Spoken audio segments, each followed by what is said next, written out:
क्या एक dating app पर हुई दोस्ती किसी की जिंदगी बर्बाद कर सकती है? क्या मोबाइल स्क्रीन पर दिखने वाला हर प्रोफाइल सच होता है?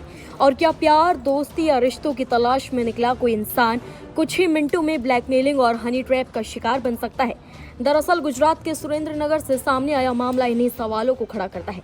यहाँ एक युवक डेटिंग ऐप पर बने रिश्ते को हकीकत में बदलने निकला था, लेकिन जिस मुलाकात को वो एक नई शुरुआत समझ रहा था, वो दरअसल एक सुनियोजित यानी कि प्लान्ड जाल निकला। कुछ ही मिनटों में उसकी निजी तस्वीरें कैद कर ली गई, उससे पैसे वसूले गए और फिर शुरू हुआ ब्लैकमेलिंग का खेल।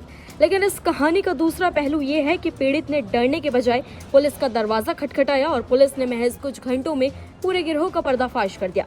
मामला गुजरात के सुरेंद्रनगर जिले का है। जानकारी के मुताबिक लखतर तालुका का रहने वाला एक युवक समलैंगिक संबंधों की तलाश में गे डेटिंग ऐप का इस्तेमाल कर रहा था। ऐप पर उसकी कुछ लोगों से बातचीत शुरू हो गई। धीरे धीरे जो बातचीत है वो दोस्ती में बदल गई और फिर सामने वाले लोगों ने युवक को सुरेंद्रनगर में मिलने के लिए बुला लिया।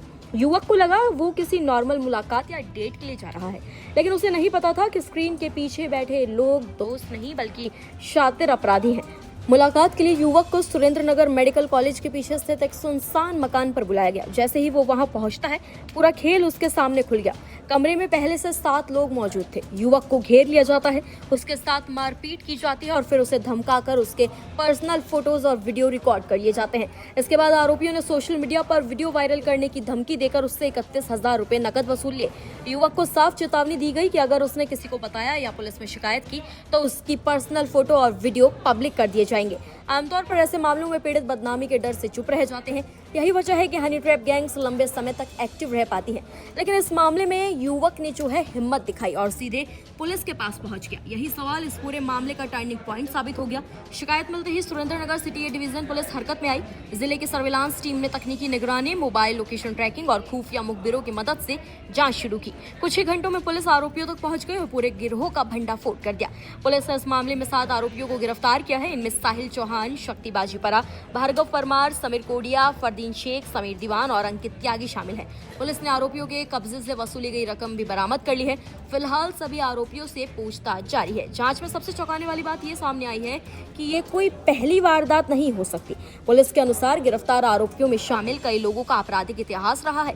उनके खिलाफ पहले से जुआ, चोरी, शराबबंदी, कानून के उल्लंघन, मारपीट और हत्या के प्रयास जैसे गंभीर मामले दर्ज हैं। इतना ही नहीं, आरोपी शक्ति बाजीपरा के खिलाफ पहले भी हनी ट्रैप से जुड़े मामलों की जानकारी सामने आई है। यही वजह है कि पुलिस अब पूरे नेटवर्क की गहराई से जांच कर रही है। पुलिस को ये भी आशंका है कि ये गिरोह लंबे समय से सोशल मीडिया और डेटिंग ऐप्स के जरिए लोगों को निशाना बना रहा था।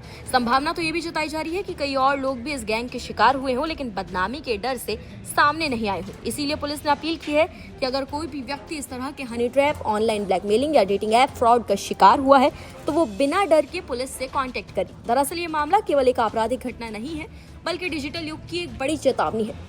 आज सोशल मीडिया और डेटिंग ऐप्स ने लोगों को जोड़ने का नया मंच दे दिया है, लेकिन इन्हीं प्लेटफॉर्म्स का इस्तेमाल अपराधी भी कर रहे हैं। फर्जी प्रोफाइल क्रिएट करना, इमोशनल विश्वास आपको दिलाना, निजी जानकारी लेना और फिर आपको ब्लैकमेल करना, ये हनी ट्रैप गैंग्स का आम तरीका बन चुका है। विशेषज्ञों का ये कहना है कि किसी भी ऑनलाइन दोस्ती को तुरंत वास्तविक जीवन का भरोसा नहीं मानना चाहिए। पहली मुलाकात हमेशा पब्लिक प्लेस पर करनी चाहिए। किसी अजनबी के कहने पर सुनसान जगह पर जाने से आपको बचना चाहिए। पर्सनल फोटो, वीडियो या अपनी पर्सनल इन्फॉर्मेशन शेयर करने से पहले कई बार आपको सोचना चाहिए। और सबसे इम्पोर्टेंट, अगर कोई व्यक्ति आपको ब्लैकमेल करता है तो डरकर पैसे देने के बजाय तुरंत आपको पुलिस से कांटेक्ट करना चाहिए। सुरेंद्रनगर की घटना हमें याद दिला गई है कि इंटरनेट की दुनिया में हर मुस्कुराता चेहरा दोस्त नहीं हो सकता। कई बार स्क्रीन के पीछे अपराधी बैठे होते हैं जो लोगों की भावनाओं से, उनकी फीलिंग से, उनके भरोसे और उनकी पर्सनल लाइफ का फायदा उठाकर उन्हें अपना शिकार बनाते हैं। इस मामले में पुलिस की त्वरित कार्रवाई ने एक गैंग को बेनकाब कर दिया है, लेकिन साथ ही ये सवाल भी छोड़ दिया है कि आखिर ऐसे कितने लोग होंगे जो बदनामी के डर से चुपचाप ब्लैकमेलिंग सहते रहते हैं।